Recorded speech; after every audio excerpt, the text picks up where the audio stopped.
My friends 25F are warning me to leave my boyfriend 27 me together 1 year, but won't tell me why. Am I missing something? Part 2. First, I want to thank everyone who commented on my original post.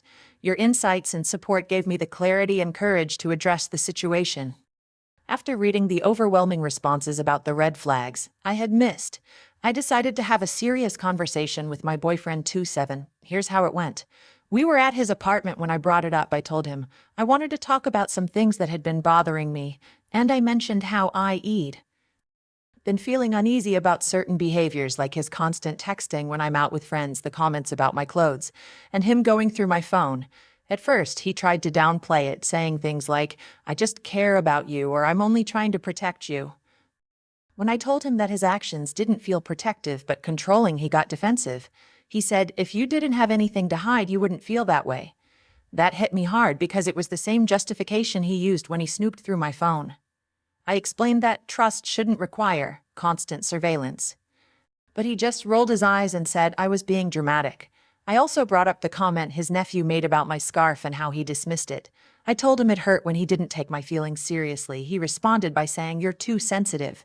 He's just a kid, let it go." That was when I realized he consistently invalidates my feelings, whether it's about his behavior or anyone else's. The conversation took a darker turn when I mentioned how isolated I'd been feeling from my friends. I told him they'd been concerned about me and that their comments made me reflect on our relationship. His immediate reaction was anger. He said, "Of course, your friends don't like me. They've been trying to turn you against me since day one." He even accused them of being jealous of our relationship. When I brought up how he threw away my clothes without asking, he doubled down, saying, "I was just helping you look better. You didn't need those anyway."